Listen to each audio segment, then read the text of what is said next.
이 말씀은 신약 성경입니다. 신약 성경 히브리서 13장 말씀입니다. 신약 성경 369페이지 혹은 370페이지쯤이 되겠습니다. 신약 성경 히브리서 13장 10절에서 말씀을 보겠습니다. 신약성경 370쪽쯤이 되겠습니다. 히브리서 13장 10절에서 16절까지를 제가 봉독하겠습니다. 우리에게 제단이 있는데 장막에서 섬기는 자들은 그 제단에서 먹을 고난이 없나니 이런 죄를 위한 짐승의 피는 대제사장이 가지고 성소에 들어가고 그 육체는 영문 밖에서 불 사람이라. 그러므로 예수도 자기 피로써 백성을 거룩하게 하려고 성문 밖에서 고난을 받으시느니라.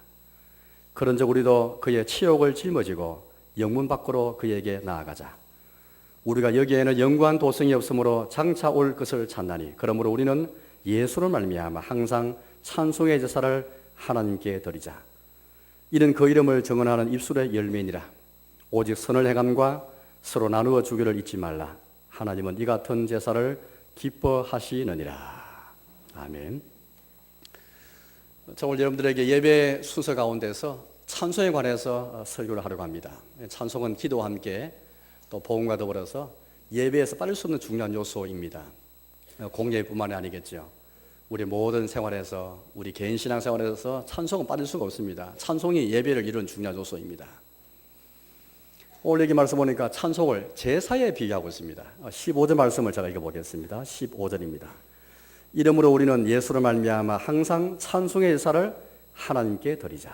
이 찬송을 제사에 비교하고 있습니다. 구약시대 때 제사 제도가 있었지 않습니까? 동물을 잡아서 피 흘려서 제물을 주님께 바쳤습니다. 그 제사의 찬송을 그렇게 비유하고 있습니다. 오늘 서기 제목처럼 제단에 대해서 우리에게 말하고 있는데요. 10절 말씀을 제가 읽어보겠습니다. 10절입니다. 우리에게 제단이 있는데, 우리에게 제단이 있습니다. 제단은 제사를 드리는 장소입니다. 오늘 성경은 제단과 제사를 말하고 있습니다. 특히 찬송에 관해서 설교를 하려고 하는데요. 찬송을 드리는 제사, 이 제사가 있는 제단에 대해서 오늘 우리에게 말하고 있습니다.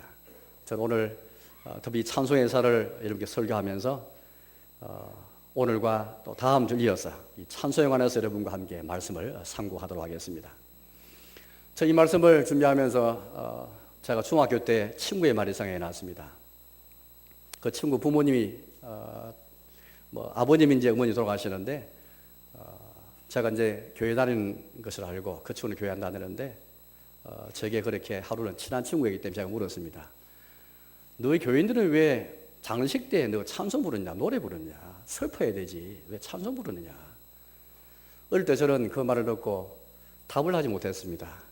장례식 때 정말 노래 부르는 것이 옳지 않다고 그렇게 하는 그 친구의 말이 마음에 와닿았기 때문입니다.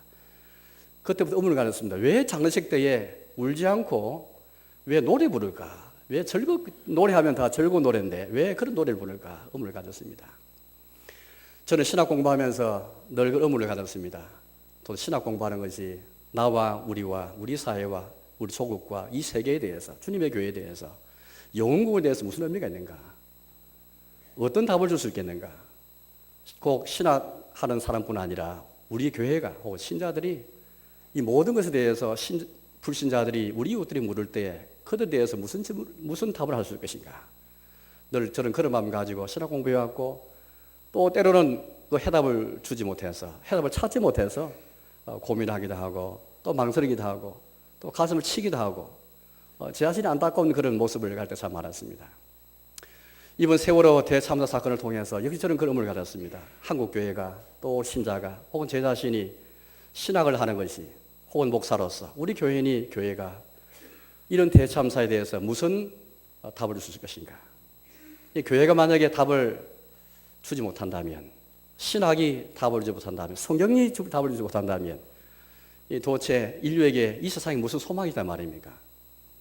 저렇게 진노하고 분노하고 슬퍼하고 마음을 끓고 함께 고통해하는 우리 이웃들에게, 국민들에게 교회가 하나님 말씀을 통해서 소망을 주지 못하고 위로를 주지 못한다면 우리는 전도할 이유가 없고 선교할 이유가 없습니다. 명분이 없습니다. 우리 가까이에서 슬픔을 당한 저들에게 무슨 말씀으로 어떤 답을 주실 것인가?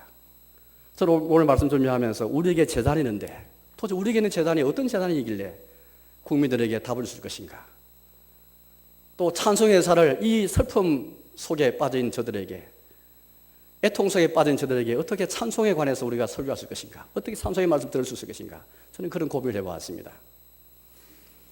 우리가 찬송의 예사를 드리기 앞서서 오늘 10절에서 14절까지는 15절 말씀에서 찬송이 나오는데요. 14절까지에 대해서 우리에게는 제단에 대해서 말씀하고 계신데 찬송의 제사를 드리는 제단, 어떤 제단인가? 찬송의 제사를 드리는 제단이 어떤 성격과 어떤 내용을 가진 제단이 되는가? 우리에게 있을 말씀하고 계십니다. 오늘 저희 여러분들 예배를 통해서 혹은 공사간에 우리의 신앙생활에서 얼마나 많은 찬송을 부르는지 모릅니다. 또 지금 우리는 벌써 찬송을 우리 몇 장을 그렇게 불렀습니다. 수많은 찬송 불렀지만은 과연 찬송의 제사를 그렇게 드렸는가? 제사 드릴 때 한번 장면을 생각해 보십시오. 동물을 잡습니다. 죽입니다. 피 흘립니다. 혹 기름을 태우고 내장을 태우기도 하고 혹 고기까지 다 태우기도 하고 또 고기를 나눠 먹기도 하는 제사가 있었습니다. 과연 그런 제사에 비유하는 그처럼 찬송을 제사의 제물로 생각해서 과연 내가 주께 찬송을 드릴 수 있는가? 오늘 성경 말씀 우리에게 찬송의 제사를 드리는 제단이 어떤 곳인지 잘 말씀하시면서 찬송에 앞서서 찬송하기 전에 이 제단이 어떤 곳인지 알 수 있도록 우리에게 먼저 말씀하십니다.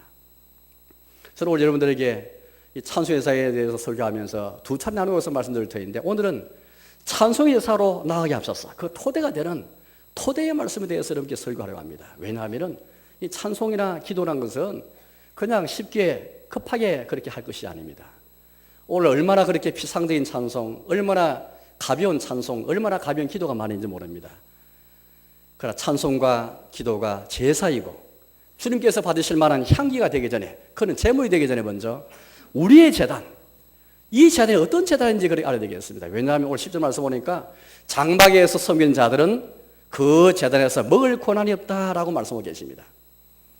오늘 주님 우리에게 오늘 이 히브리서 말씀을 통해서 우리에게 있는 제단이 다른 제단과 구별되는 것을 우리 말씀하고 계십니다. 이 세상에 다른 종교에도 제단이 있을 수가 있습니다. 제사라 부를 만한 그런 제사가 있습니다. 또 심지어 히브리서 독자가 되는 유대교에서 여전히 구약 제사를 고집하는 장막을 고집하고 성전을 고집하는 그들에게도 제사이고 제단이 있습니다. 그러나 이제 예수님 안에 있는 우리에게 어떤 제단이, 이 제단이 어떤 제단인가? 무엇이 다른가? 이 히브리 당시를 생각해 보신다면 굉장히 혼동이 있을지 모릅니다. 왜냐하면 계속해서 구약의 관례를 따라서 성전에서 제사 드렸습니다. 동물 잡아 피의 제사 드렸습니다. 이제 예수님이 오셔서 이 모든 제사를 다 완성하시고 성취하시는데, 그러나 이들의 고민은 왜 예수님 안에서 이 제사가 이제 끝내야 되는가? 이 고민이 가진 것입니다. 어떻게 유대교인들, 유대교 신자들, 예수님 안에 있지 않은 구약의 장막에서 성소에서 제사드리는 저들에게 어떻게 제사가 다 끝났고 예수님의 제사로 완성되었다는 것을 말할 수 있을 것인가? 설득할 것인가? 이런 고민이 아마 그들이 있을 것입니다. 우리에게 이 제단이 있는데요. 이 제단은 많은 그런 제단과 다 다른 제단입니다. 심지어 유대교의 제단과 다릅니다. 왜냐하면 우리 예수님께서 자신을 희생제물로 제사 드리신 그 제단인데, 이 제단은 사실은 우리 주님의 십자가를 가리킵니다. 우리 주님이 갈보리에서 자기를 희생하시고 자기를 제물 드신 그 제사가 드리신 곳, 바로 그 제단을 가리키고 있습니다. 아무리 구약의 성소에서 피 제사를 드렸다 할지라도, 동물 제사를 드렸다 할지라도 우리 예수님의 제사를 믿지 않으면 그 제사에서 먹을 권한이 없습니다. 즉 예수님의 제사에서 주님이 자기 십자가 희생을 통해서 주시는 영생과 온갖 신령한 복과 하나님의 자녀가 되는 복과 천국 갈 수 있는 복, 이 복에 참여하는 권한이 없는 것입니다. 영생의 복을 누리지 못합니다. 먹을 권한이 없다, 그렇게 말씀하십니다. 저는 처음에 먼저 찬송 예사에 앞서서 먼저 우리 예수님의 제사에 관해서 말씀드리고자 합니다. 우리에게 있는 제사는 다른 제사는 아닙니다. 우리의 제사 앞서서 주님의 제사가 먼저 있었습니다. 우리 예수님께서 먼저 드리신 제사, 바로 그것이 우리의 제단입니다. 우리에게 있는 제사는 예수의 제사가 실행된 다음에 우리가 찬송의 제사를 드리고 기도하면서 봉헌하면서 하는 제사이지, 예수님의 제사를 믿지 않은 사람은 예배 드릴 수가 없습니다. 오늘 저와 여러분들이 예배를 드리고 있는데요. 이 예배도 제사인데 찬송이 있고 기도가 제사인데 여기 참여해 있지만은 우리 예수님이 자기의 몸을 찢으시고 피 흘리셔서 갈보리에서 영문 바깥에서 오늘 성경 말씀 보시면 우리 예수님이 구약시대 때 제사 종류가 많습니다. 번제, 속죄제, 속건제, 화목제, 소제 같은 제사가 있는데 이 소제를 빼놓고는 다 피 흘린 제사들인데요. 특히 우리 예수님은 오늘 이 말씀 보니까 속죄제에 자기의 희생을 이렇게 비교하였습니다. 왜냐하면 속죄제는 제사는 다른 제사와 차이가 있기 때문입니다. 번제 비슷한 것은 번제도 다 태워버리는 것입니다. 먹을 고기가 없이 다 태워버리는 게 번제인데 속죄제도 다 태워버렸습니다. 그런 의미에서 화목제와 다릅니다. 화목제는 다 태우지 않고 고기를 함께 나누어 먹습니다. 그게 주님이 주시는 은혜를 함께 나누는 화평과 은혜를 나누는 그런 의미에서 고기를 먹는 것인데요. 그러나 번제와 차이점이 있습니다. 번제는 번제단에서 다 태워버립니다. 그러나 속죄제는 그렇지 않습니다. 내장과 기름은 다 번제에서 불태운 다음에 고기, 머리와 고기와 정강이는 성문 바깥에서, 진영 밖에서 다 태워버립니다. 특히 속죄제사는 특별한 목적을 위해서 제사 드려지는데요. 그 중에서 회중의 속죄제가 있습니다. 온 회중이 함께 집단적으로 범죄했을 때에 대제사장이 1년에 한 번씩 7월 10일 날 대속죄일 날 그렇게 성소에 들어가서 이 제사를 드리게 되었습니다. 모든 고기는 진영 바깥에 가서 다 불태워버렸습니다. 진영 바깥은 다른 곳이 아닙니다. 우리 성경을 잘 하시는 분 아시겠습니다만 진영 바깥은 부정한 곳입니다. 더러운 곳입니다. 과거에 나 환자들, 문둥병에 걸렸다 했죠. 나 환자들은 진영 바깥에 살아야 했습니다. 부정한 자이기 때문이죠. 범법자들은 성 안에 살지 못했습니다. 우리 예수님이 자기 자신을 피 흘리시면서 몸을 찢으시면서 희생하신 제사 드리는 그 제단은 영문 바깥에 있습니다. 성문 바깥에 있습니다. 왜냐하면 그 장소는 갈보리는 성 바깥에 있는 것인데 주님의 치욕이 있는 것이고 주님의 저주가 있는 곳입니다. 우리가 당할 치욕인데 우리가 당할 형벌인데 우리가 당할 저주인데 우리 주님이 대신 다 짊어지시고 영문 바깥에서 마치 불의한 자인 것처럼 마치 더러운 자인 것처럼 부정한 자인 것처럼 우리의 부정을 대신해서 우리의 불의를 대신해서 우리가 받을 치욕과 저주를 대신해서 주님이 그곳에서 다 받으신 것입니다. 그래서 오늘 성경 말씀 보니까 속죄제사에 비교해서 속죄제사가 마치 모든 고기를 성문 밖에서 태운 것처럼 우리 예수님이 성문 바깥에서 예루살렘은 성이 아니라 성전 안이 아니라 성소가 아니라 율법 안이 아니라 영문 바깥에서 자신을 피로써 고난받으셨다. 그렇게 우리 말씀하고 계십니다. 사랑교회 여러분, 우리가 들은 예배 전에 우리가 들은 제사 전에 우리가 찬송하는 제사 드리기 전에 우리에게 먼저 주님의 제사가 있습니다. 오늘 성경 16절 말씀 보니까 찬송의 제사와 더불어서 선을 행하고 서로 나누어주는 제사라고 말씀하고 계신데요. 이 같은 제사는 하나님이 기뻐하신다라고 말씀하고 계십니다. 오늘날도 이런 종교를 보여주시오. 종교에서 종교 행위들이 많습니다. 예배 행위들이 있지요. 그러니까 대개의 종교를 보시면 예배 드리는 사람과 종교인들이 자기의 종교 욕구를 만족하기 위해서 마음의 평강을 얻기 위해서 마음의 쉼을 얻기 위해서 예배를 드리고 종교 행위를 한 분들이 참 많이 계십니다. 그러나 기독교는 이 점에서 큰 차이가 있습니다. 본질적인 차이입니다. 오늘 저희들은 그냥 예수님의 제사와 상관없이 이곳에 와서 종교적인 욕구를 만족하기 위해서 내 마음의 평강을 얻고 내 마음이 좀 편안해지기 위해서 내가 중심이 되어서 내가 뭘 얻기 위해서 예배드리는 것이 아닙니다. 우리 하나님이 기뻐하신 예배드리기 위해서 왔지 않습니까? 16절 말씀 보니까 그렇게 말씀하고 계신데요. 제가 16절을 다시 읽어보겠습니다. 오직 선을 행함과 서로 나누어 주기를 잊지 말라. 하나님은 이 같은 제사를 기뻐하시느니라. 15절에 나와 있는 찬송의 제사와 더불어서 선을 행하고 나눠주는 제사, 이거 같은 제사를 하나님이 기뻐하신다. 하나님이 기뻐하는 제사를 드리기 위해서 이 제단이 있고 우리 제사가 있는 것입니다. 찬송은 그냥 우리가 우리의 욕구를 만족하기 위해서 내 마음에 뭘 얻기 위해서 드리는 것이 찬송이 아닙니다. 하나님이 기뻐하는 제사인가? 또 그런 제사가 드려지는 제단인가? 하나님이 기뻐하신 제단이라는 것이지 주님이 기뻐하시지 않는 찬송, 주님이 기뻐하시지 않는 기도, 주님이 기뻐하시지 않는 제단이라면 아무 소용이 없습니다.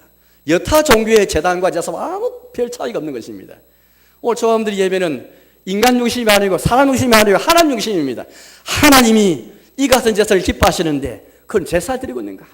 우리라는 말은 우리에게 제단이 있는 데라고 말할 때 우리는 누구겠습니까? 예수를 믿고 예수님의 제사를 믿고 그리스도의 제사를 우리를 위해서 자기 몸을 들이신 예수 그리스도의 제사를 받는 자인가? 그걸 받고 믿는 자인가? 고백하는 자인가? 우리가 아무리 수많은 예배 드려도 예수님께서 나를 위해서 자기 몸을 들이신 영문 바깥에서 내 대신 치욕을 짊어지시고 형을 받으시면서 나와 자처럼 부정한 자인 것처럼 불의한 자인 것처럼 나를 위해 모든 심판을 다 받으신 이 제사를 믿지 않으면 여기에 기초해서 모든 예배가 이루어지는 것인데 여기 기초해서 기도가 있고 찬송 예사가 있는 것 여기 기초해서 봉헌이 있는 것인데 이 같은 제사를 하나님이 기뻐하시는데 단 우리 자신을 기쁘게 하기 위해서 예배드리는 것이 아니기 때문입니다.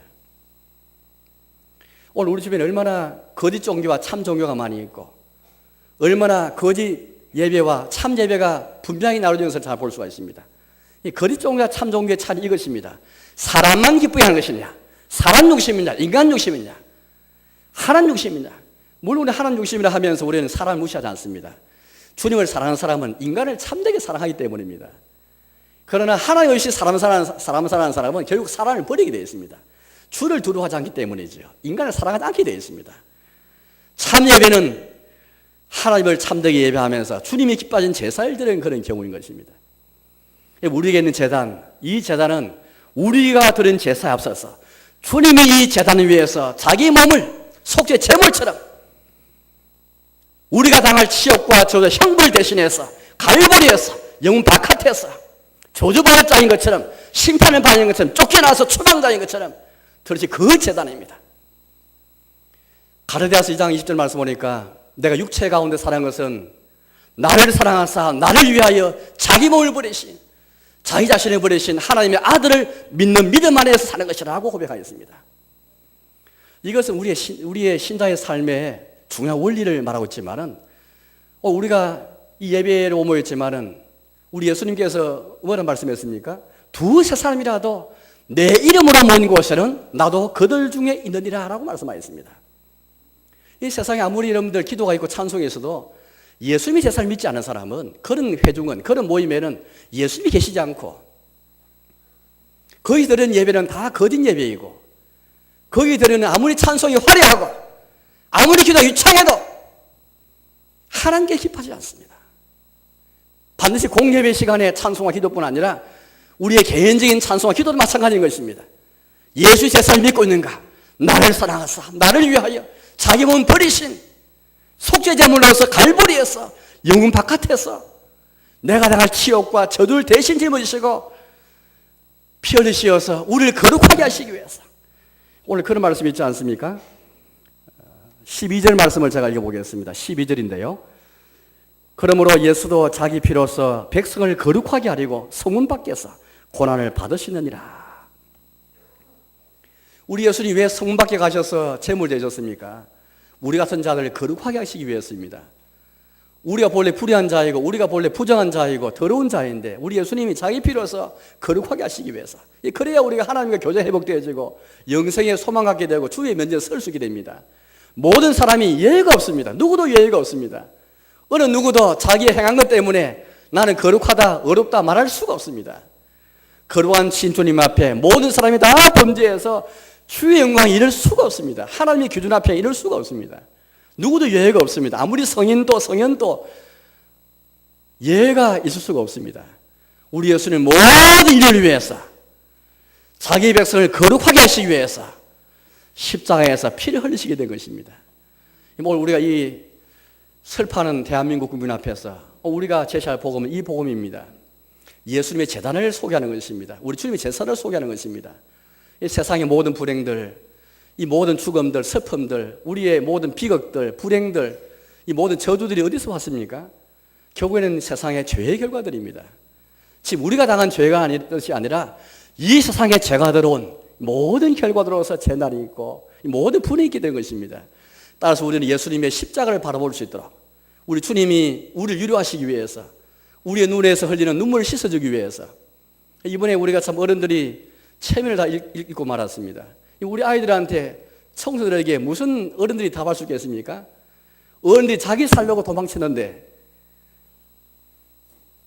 우리 정부에 대해서, 정치인에 대해서, 혹은 여러 단체에 대해서, 관계자들에 대해서, 어느 누구누구에 대해서 우리가 무슨 말 할 수 있겠습니까? 우리 교회가 신학을 하면서 혹은 하나님 말씀을 가진 저들이 무슨 답을 할 수 있겠습니까? 가장 먼저는 우리가 주님의 십자가를 먼저 하셔야 됩니다. 주님이 이 같은 불행과 이 같은 저주, 이를 위해서 이 같은 눈물을 씻어주시고 참 소망과 참 화평과 참된 길이 무엇인가를 보여주기 위해서 우리 주님이 우리 대신에 다 치욕을 짊어지시고 이 모든 불행을 짊어지시고 우리가 당할 슬픔과 우리가 당할 고난과 우리가 당할 모든 불행을 짊어지시고 우리 주님이 갈보리의 성문 밖에서 자기 몸을 희생하시기 때문입니다. 섭리 빠진 우리 국민들에게 제시할 것은 우리 주님의 재단인 것입니다. 우리에게는 재단은 다 내 자신만을 위한 것이 아니라 모든 인류를 위해서, 모든 인류에게 복음이 제공되어야 하는 것이고 모든 인류에게 복음이 선포되어야 하는 것인데, 모든 사람에게, 모든 족속에게, 모든 방언에게 하나님 복음이 선교되어지고 전도되어야 한다면 특히 이 슬픔 가운데 있는 국민들에게 이 복음이 제시되어야 됩니다. 십자가에 우리의 소망이고 십자가에 우리 위로가 있고 십자가의 소망이기 때문인 것입니다. 우리의 찬송에 사기 전에 먼저 주의 제사를 내가 믿고 있는가? 예수님께서 나 같은 자와 우리 같은 자를 위로하시기 위해서, 참 소망을 이끌기 위해서, 화목의 길로 이끌기 위해서 고난받으신 것을 내가 믿고 있는가? 우리 어떤 예배의 자리에 모였든지 어떤 자리에 서든 간에 공예뿐 아니라 우리의 가정에 서든 335 모여서 우리가 어떤 모임이 있든 간에 예수 그리스도 이름으로 모인 모임인가? 그리스도 제사를 믿는 믿음을 가지고 그 예수 그리스도를 믿는 믿음을 가지고 모인 회중인가? 그 모임인가? 예수님이 계신 곳에, 예수 이름을 부르고 예수님을 찾는 곳에 지금 예배가 있고 우리의 재단이 바로 그런 제사가 있는 곳이기에 그 다음에 찬송의 제사가 의미가 있고 그 다음에 기도가 의미 있게 되는 것입니다. 두 번째, 우리가 찬송의 제사에 앞서서 우리가 들을 제사가 있습니다. 13절 말씀을 제가 읽어보겠습니다. 13절입니다. 그런즉 우리도 그의 치욕을 짊어지고 영문 밖으로 그에게 나아가자. 어떻게 우리에게는 제단으로 나아갈 수 있겠습니까? 우리에게는 제단이 있습니다. 예수님 제사가 있는 곳인데 그 제단은 영문 밖에 있습니다. 어떻게 그 제단에서 우리의 제사를 받으실 주님께 어떻게 나아갈 수 있겠습니까? 그의 치욕을 짊어지고 영문 밖으로 그에게 나아가자라고 말씀합니다. 그의 치욕을 지고 영문 밖으로 가는 것, 이거 자체가 예수님께 가는 것입니다. 예수님 제사 드리는 것입니다. 오늘 저와 여러분들이 예수님께 또 예수님 때문에 성부, 성자, 성령께 예배 드리는 것인데 이 예배에 앞서서 선행되어야 할 것은 바로 이것입니다. 그의 치욕을 짊어지고 영문 밖으로 나아가서 그분께 나아가는가. 그게 바로 예수님께 나아가는 것이고 그것이 바로 예수님을 경배하는 것이고 성부, 성자, 성령님을 경배하는 길입니다. 그의 치욕을 짊어지라 그렇게 말씀하십니다. 예수님께서 우리 때문에 받으신 그 치욕을 이제 내가 짊어지라 그렇게 말씀하십니다. 무슨 말일까요? 우리 예수님은 바로 내 때문에, 나의 죄 때문에 그 모든 치욕을 다 받았습니다. 짊어지었습니다. 우리 주님의 십자가 생각하면서 주님이 당하신 그 치욕 생각하면서 내 죄를 먼저 생각하셔야 됩니다. 바로 나 같은 죄 때문에, 우리의 죄 때문에, 우리의 모두의 죄 때문에 이 모든 불행이 있게 되었다. 나의 죄 때문에 우리 주님이 치욕을 받으시고 모든 저주 받으셨다. 형벌 받으셨다. 내 죄로 인해서 슬퍼하고 애통하는 마음을 가야 됩니다. 시편 50편입니까? 다윗이 범죄한 다음에 지은 시지 않습니까? 그 시에서 다윗을 통해서 하나님이 계시하신 제사를 우리에게 말씀하고 계십니다. 어떤 제사를 말씀하고 계십니까? 하나님께서 구하신 제사는 상한 심령이라 라고 우리 말씀하십니다. 구약시대 때 이미 다윗 시대는 여전히 구약시대이기 때문에 성전에서 제사가 드려졌습니다. 동물을 잡아서 피 흘린 제사가 계속 드려졌습니다. 시행되고 있던 시절이었습니다.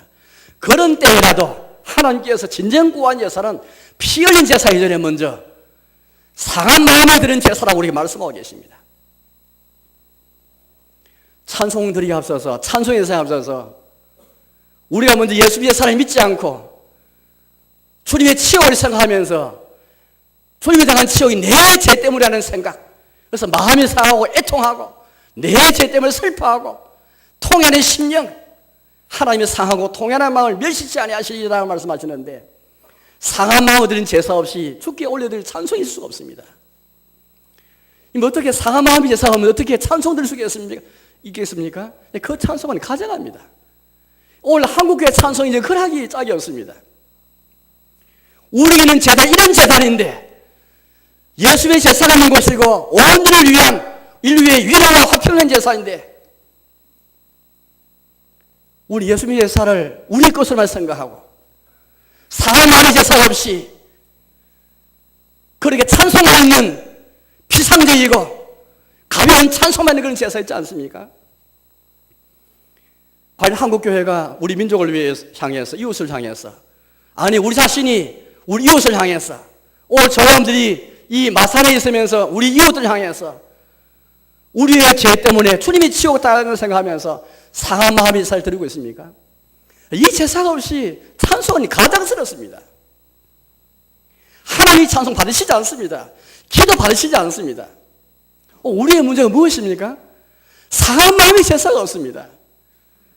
구약 시대에 있으라도 하나님이 이 같은 제사를 우리 계시하시는데 하물며 영과 진리를 드리는 예배드리는 저들에게 이 제사는 필수적입니다. 이 바리새인의 문제들이 무엇이었습니까? 우리 예수님께서 누가복음에서 세리와 바리새인의 비유를 드시면서 왜 예수님께서 바리새인을 그렇게 책망하시고 왜 기도한 세리는 그렇게 칭찬하셨습니까? 왜 그런 그 비유에서 그렇게 말씀하셨습니까? 예, 세리는 주님 앞에서 자기의 죄를 애통해 하면서 상한 마음으로 제사를 드렸기 때문입니다. 그러나 바리새인의 제사는 그렇지 못했습니다. 바리새인이 기도했지만 그 기도의 제사는 감사의 말밖에 없고 상한 마음이 없이 드린 제사이기 때문입니다. 겉으로 보기에는 종교행위가 멀쩡했습니다. 겉으로 보기에는 경건하게 보였습니다. 그러나 상한 마음이 있지 못했습니다. 우리 가운데 누구라도 상한 마음이 없이 올 자가 누가 있겠습니까? 세상에 주님 앞에서 죄인 아닌 사람 누구 있고 우리 예수님이 자기 피로서 거룩하게 하지 않은 사람 누가 있습니까? 그렇다면 누구도 이 재단에 나올 때에 상한 마음을 드려야 되겠는데 상한 마음이 없이 우리가 오기 때문입니다. 한국교회가 상한 마음을 잃어버렸습니다. 돈 때문에 숫자 때문에 배가 불려가지고 상한 마음을 상실해버렸습니다. 주님의 치욕을 생각하지 않습니다. 예수님의 십자가 모르지 않습니다. 우리가 될 찬송과 헌신의 삶을 생각하지 주의 제사를 생각하지 않습니다. 영혼 밖으로 나아가라고 우리 말씀하고 계신데 영혼 밖으로 나아가지 않습니다. 예루살렘 성안에 머무는 것이고 성전에 머무는 것이고 성소를 머무기를 원하는 것이지 저주의 장소, 형벌의 장소, 치욕의 장소 나가지 않습니다. 이게 한국의 문제지 않습니까? 어른들이 희생하지 않습니다. 이게 이번에 드러났지 않습니까? 그렇게 장조실을 강조한 사람들이 어떻게 아이들을 내버려두고 어른들이 도망친단 말입니까? 왜 어른들이 책임이 있다고 그렇게 말하지 못합니까? 얼마나 체면을 다 구겨버렸지 않습니까? 단순 사건이 아닙니다. 오늘 저희 여러분들이 어른들은 먼저 치욕을 짊어지고 영 받고 나가야 되겠는데 영 받고 나가지 않습니다. 우리 구원파가 호격이 연루됐다고 우리가 지금 조사 중인데 이단의 특징은 바로 이것입니다. 영 받고 나가지 않습니다. 사회적 책임을 나가지 않습니다. 자기의 구원하고 할 뿐이지 사회에 대해서, 민족에 대해서, 나라에 대해서, 이웃에 대해서 책임지는 마음이 없습니다. 자기의 구원만 생각하는 게 이단의 특징입니다. 사회의 특징입니다. 그러나 우리 기독교 그렇지 않습니다. 주님의 십자가가 우리 사회 공동체를 가지고 있고 우리는 재단은 온 사회의 재단이지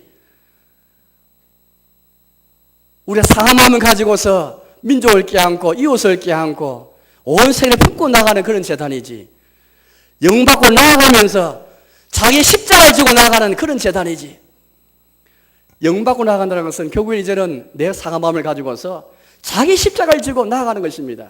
주님의 십자가, 치욕의 십자가, 형벌의 십자가 주님이 받은 형벌의 십자가를 생각하면서 그 십자가를 내가 짊어지고 이제는 주님께 나아가기 위해서 영혼 받고 나아가야 되는 것이 주님은 영혼 밖에 계십니다. 성안에 있지 않습니다. 교회가 자녀를 죽이고 자기를 부인하고 우리 각자가 자기를 부인하고 자기를 죽여야만 옛사람을 죽여야만 죽게 나아갈 수가 있습니다. 주의 제사를 믿는 사람은 그리스도 예사를 믿는 사람은 거꾸로 주의 제사를 믿기에 주의 제사가 영 밖에 드린 제사이기에 우리 역시 그것 만나기 위해서 영 밖으로 나가야 되는 것입니다. 오늘 많은 신자들이 성화를 모으고 있는 것이지 영 밖으로 나가고 있지 않습니다. 자기 자신 죽이지 않습니다. 이런 상태에서 찬송의 제사가 의미가 있겠습니까? 사람 마음의 뜻이 드는 제사, 예수님 제사를 믿지 않는 제사, 이런 제사 없이, 자기 십자가를 들 영받고 나가는 제사 없이 어떻게 찬송의 제사를 드릴 수 있겠습니까? 우리는 제단은 찬송의 제사가 드린 제단인데, 그래서 여러분들 찬송의 제사라는 것은 쉬운 것이 아닙니다. 어떻게 바울과 실라가 감옥 안에서도 매를 맞은 상태에서 그 심야에 일어나서 하나님을 찬송했습니까? 어떻게 찬송 제사 가능했습니까? 어떻게 여러분 장례식에서도 우리가 찬송할 수 있겠습니까? 어떻게 여러분 이 잿더미에 있어서 다윗이 그가 피난 왔던 시글락에서 시글락이 잿더미가 되었지만 거기에 찬송할 수 있던 것은 어떤 이유 때문입니까?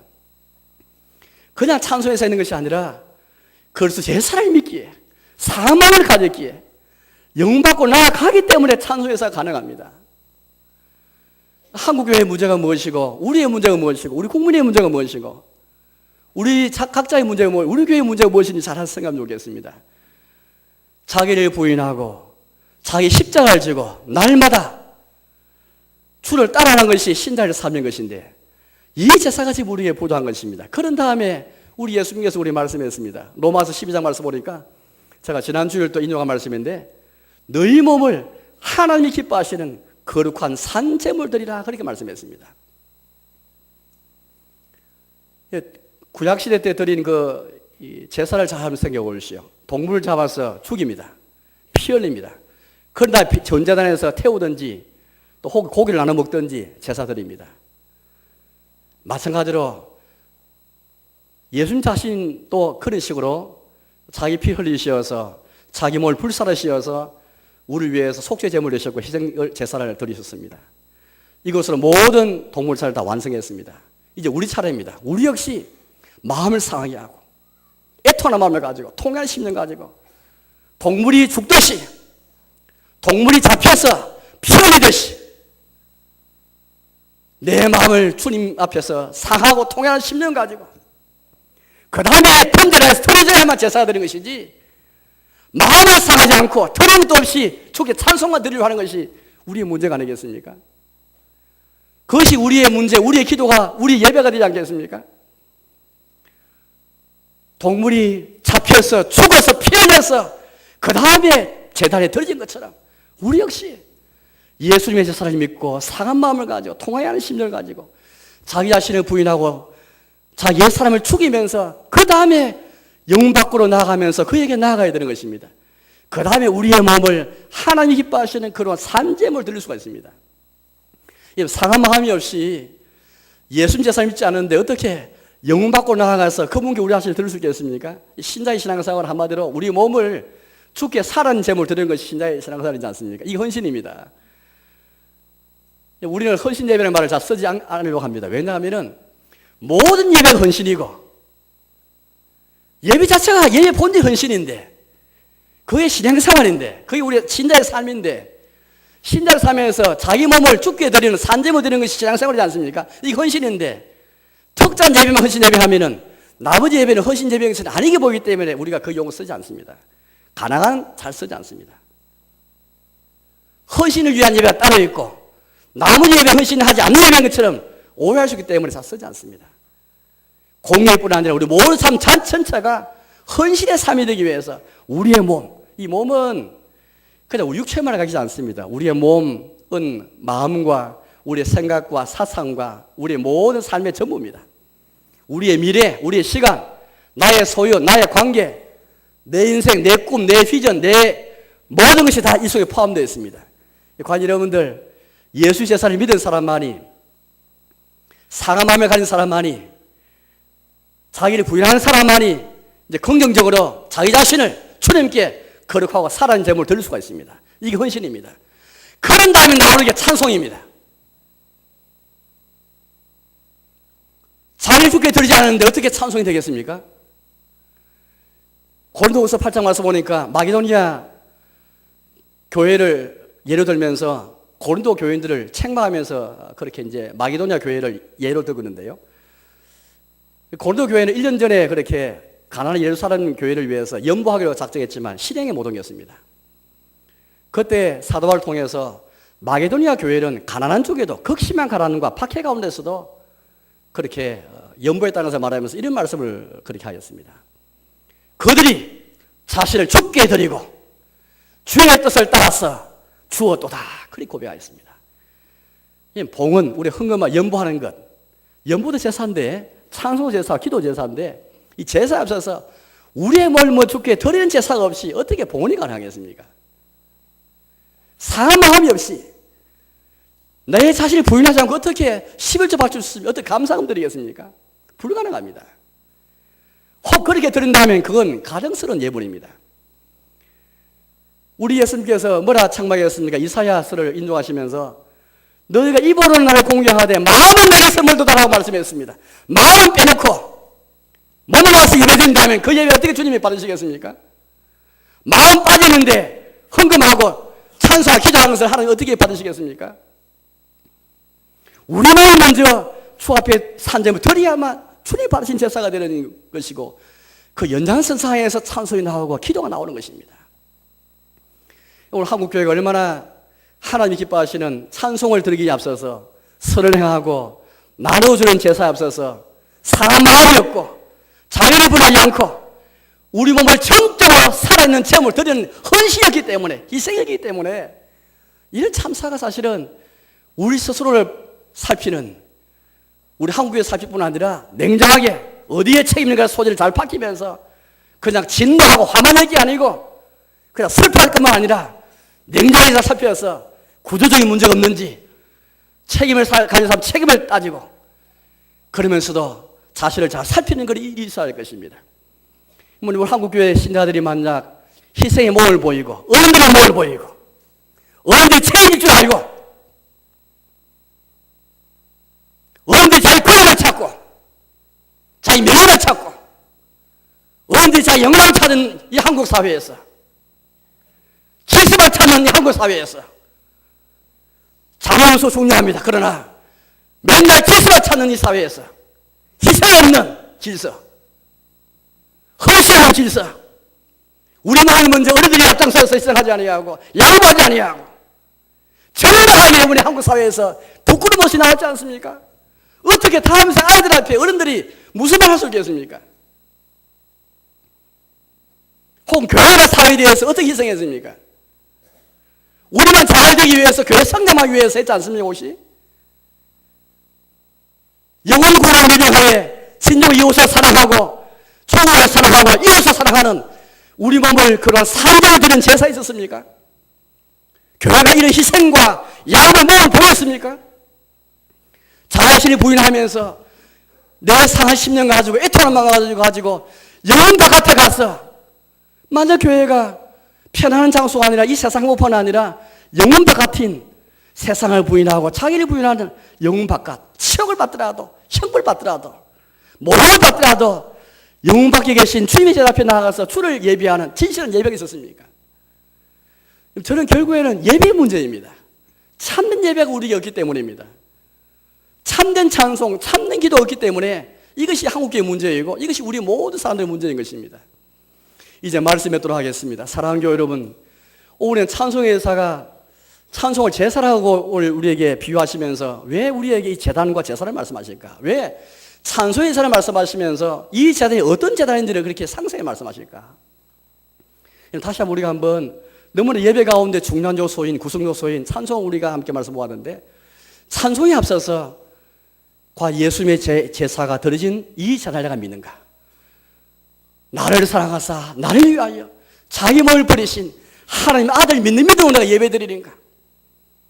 그의 치욕 앞에 그의 십자가 앞에 내 죄 때문에 주님이 치욕받는 걸 생각하면서 애통하는 마음을 가지고 상한 마음을 가지고 드린 제사인가? 우리가 주께 올려드리는 예물이 부족하고 혹 없더라도 상한 마음의 제사가 있는가? 나아가 영받고 나아가면서 자기 십자가 짊어지면서 주님의 치욕과 주의 형벌을 이제 내가 내 몸에 채우면서 나의 십자가를 날마다 지고 주를 따라가고 있는가? 나아가 우리의 몸 전체를 하나님이 기뻐하시는 그러한 산재물 되는 헌신이 있는가? 희생이 있는가? 그럴 때 그 위에 서서 예배가 의미가 있고 찬송이 의미가 있을 것입니다. 아무쪼록 우리가 들은 예배, 우리가 들은 찬송의 사이에 하나님 복 주셔서 주님이 기뻐 받으시고 주님이 기뻐하시는 그런 제사를 드리는 저와 여러분 되시기를 주의 이름으로 축원합니다.